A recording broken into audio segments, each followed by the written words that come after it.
Hello, ladies and gentlemen, Maelstrom behind the mic for a new replay cast of Rise of the Reds 1.9 Internal. This one was sent to me by Rick. It is a 2v2 that ended sadly with a mismatch, so let's see what happened.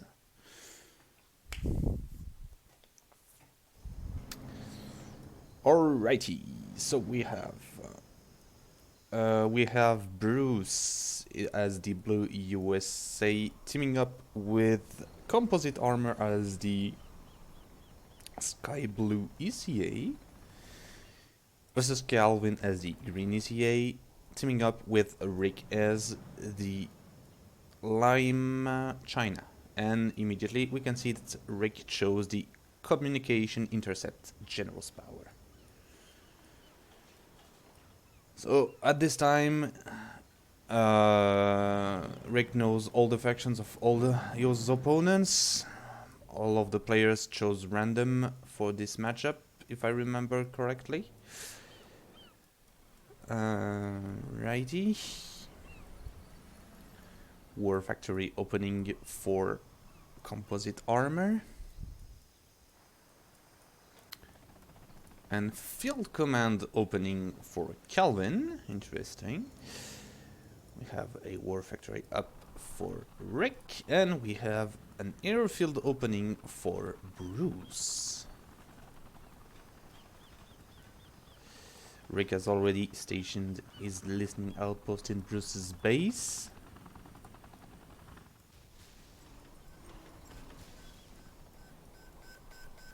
We have some capture here.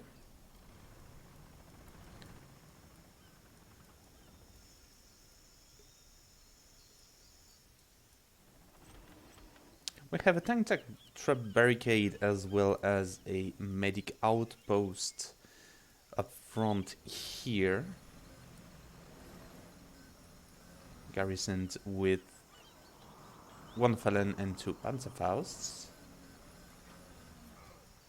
Medic outpost will be able to heal infantry here because they are exposed. They are not exactly garrisoned.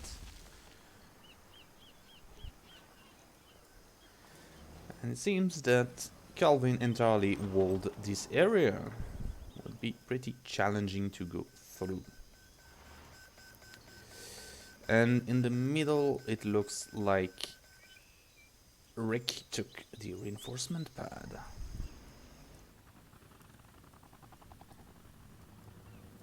We have a couple of missile defenders here, a couple of rangers.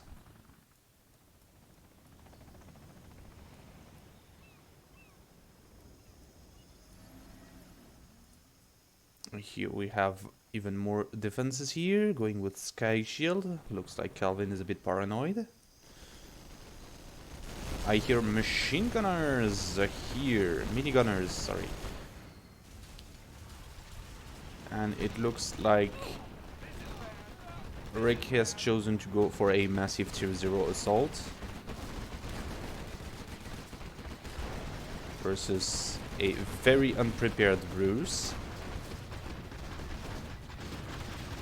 Looks like Composite Armor comes at the rescue of his teammates. However, unsuccessfully.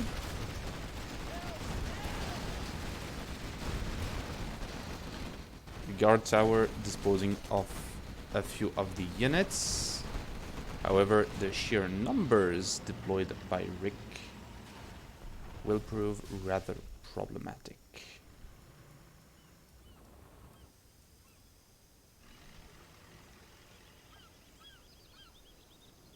It chose to retreat instead of pushing through. I see missile defender being loaded inside little birds. And it looks like they are all in laser mode, making them way more powerful.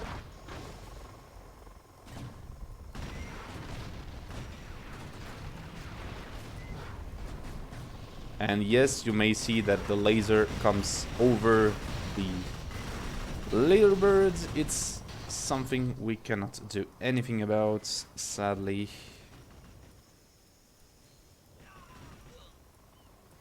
Looks like the little birds are doing quite a bit of damage here. However, I see a very massive assault here. That will prove very, very dangerous. I see a microwave tank. That will probably toast the infantry pretty quickly.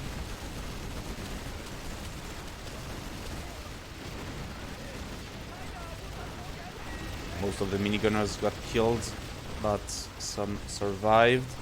Bruce's forces here got destroyed. Second microwave tank killed the remaining minigunner. I heard a cache hack here. I see a power bomb, that's a rank 1. See a dragon tank.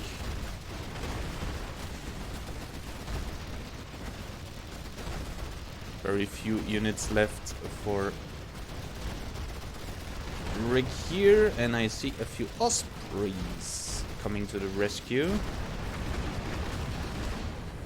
using their autocannon, and Rick is being forced into retreat. No upgrades here, no upgrades there. Neither here. It looks like Rick went for the brute force strategy, aka going for units only and no upgrades. Bruce has been severely damaged. His war factory is now threatened by a minefield. Sorry. We have the mortar track. Mortar tracks here. And Bruce is destroying the mines thanks to a recon drone.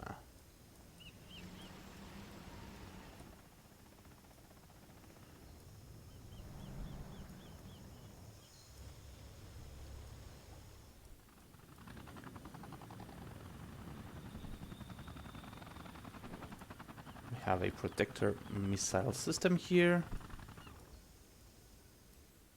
New attack coming from Rick.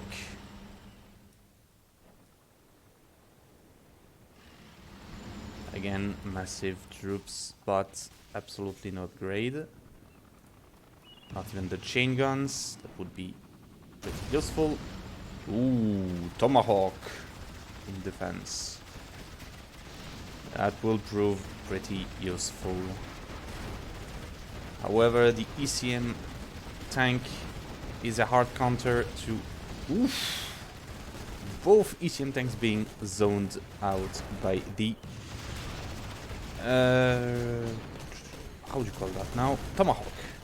And mortar tracks finishing the job.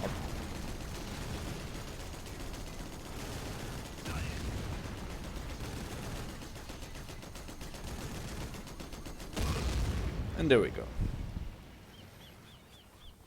Nothing disposes of a cluster of infantry like heavy explosive do. Attempt of an air attack here. Countered by a sky shield and a Gepard. Tomahawk can ignore ECM. The long range mode, yes, so I didn't notice which mode it was, but if it was the unguided mode, yes, it does ignore ECM.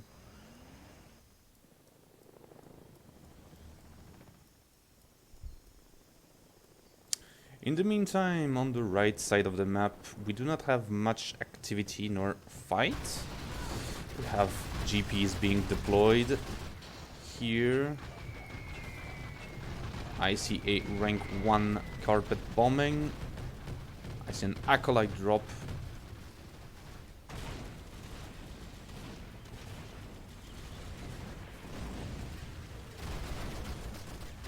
I see a bulldog pop. Rank 3 by the looks of it.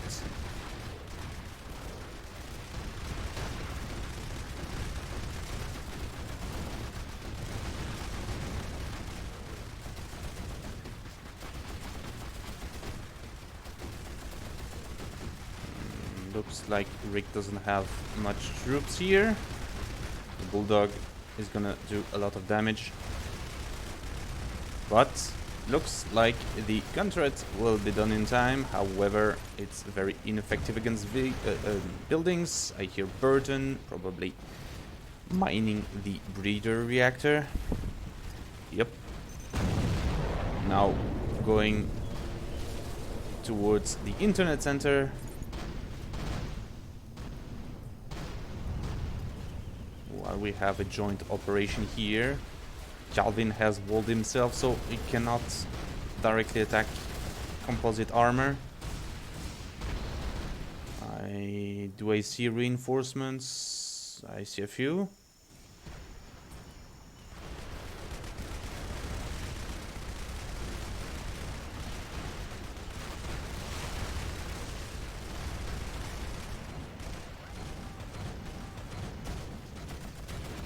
I see a Lynx equipped with a mortar trying to fight against the mortar tracks. I see several of those Lynx, actually.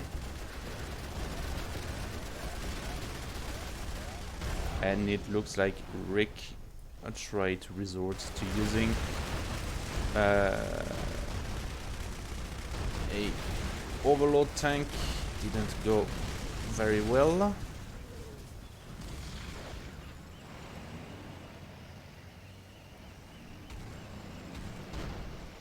Rick is in a very bad situation here.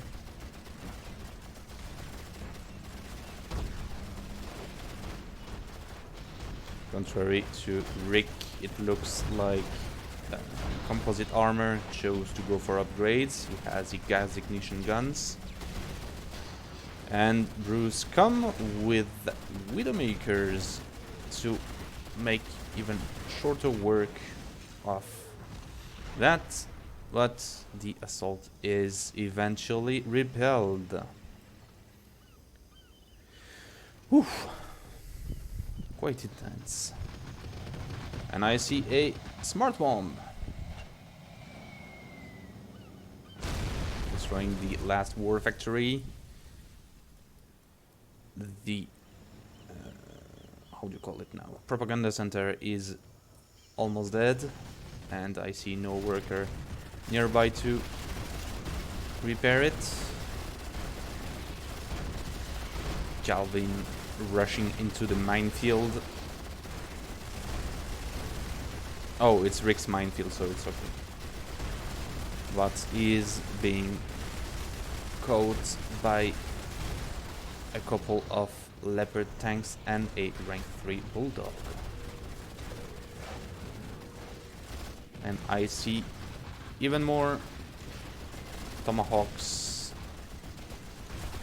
long range modes.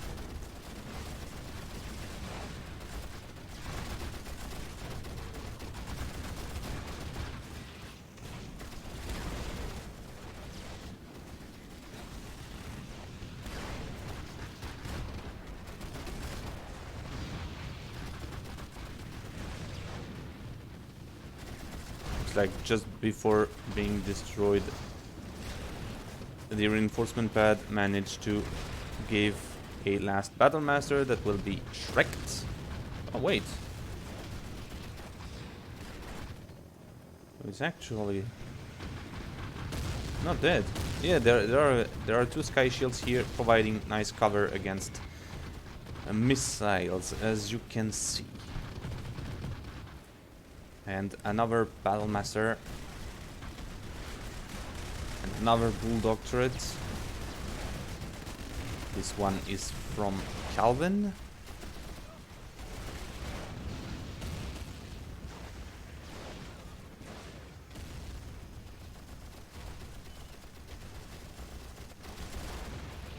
And now Calvin is on the attack. If you're wondering, for Rick, he has installed a second base in here, taking shelter in his allies' base. He's not out yet. Did Crusader get any change in 109? Nope.